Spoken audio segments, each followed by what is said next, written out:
उत्तर प्रदेश के हाथरस में भोले बाबा के सत्संग के दौरान भगदड़ मच गई। इसमें 122 लोगों की मौत हो गई, 150 से ज्यादा जख्मी हैं। कई लोगों की हालत तशवीशनाक है। मरने वालों की तादाद बढ़ने का अंदेशा जाहिर किया गया है।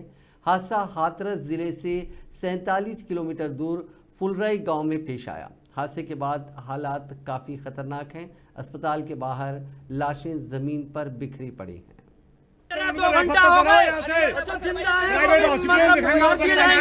मार रहे हैं। एक भी व्यवस्था नहीं है इनके पास। पुलिस प्रशासन की जिम्मेवारी के हिसाब से ये इतना कांड हुआ है। पुलिस प्रशासन ने एक रोड जो बंद था, जाम लगा हुआ था रात 11 बजे से, वो जाम खुलवाया पुलिस प्रशासन ने और उसकी वजह से ये दुर्घटना हुई।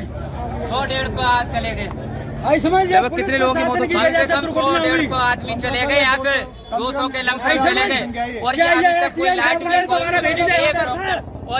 एक डॉक्टर थे, बाकी के कोई नहीं। उनको आगे को अप्लाई नहीं कर रहे, उनको एस्टीमेट नहीं अभी तक कोई दे पा रहे, तो क्या करेंगे? हॉस्पिटल में ऑक्सीजन घंटे में बताइए हमने कैच के लाया, इनमें सांस चल रही है, जान है वो नहीं खत्म हो रही है। ना दरोगा ना मंत्री एसपी कोई नहीं है यहाँ पर। डॉक्टर नहीं है, नहीं कोई ऑक्सीजन है, कोई ड्रिप लगा रहे, कोई सीरियस होगा उस पर ड्रिप लगा दे तभी बच जाएगा। लगभग कितने लोगों की मौत हो चुकी है यहाँ पर?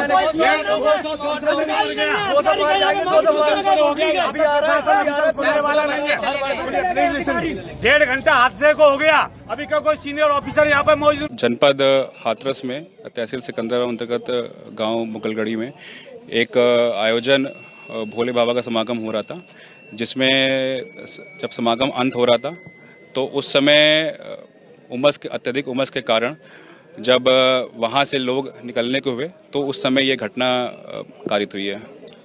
लगभग कितने लोगों की मरने की इसमें पुष्टि हुई है? देखिए, अभी इसमें जिला प्रशासन अपनी तरफ से पूरी इसमें कार्रवाई कर रहा है, जिसमें कि सभी घायलों को अस्पताल और जितने भी अन्य लोग हैं उनको वहां से निकाल के अस्पताल भेजा जा रहा है। अभी एग्जैक्ट नंबर बताना संभव नहीं है।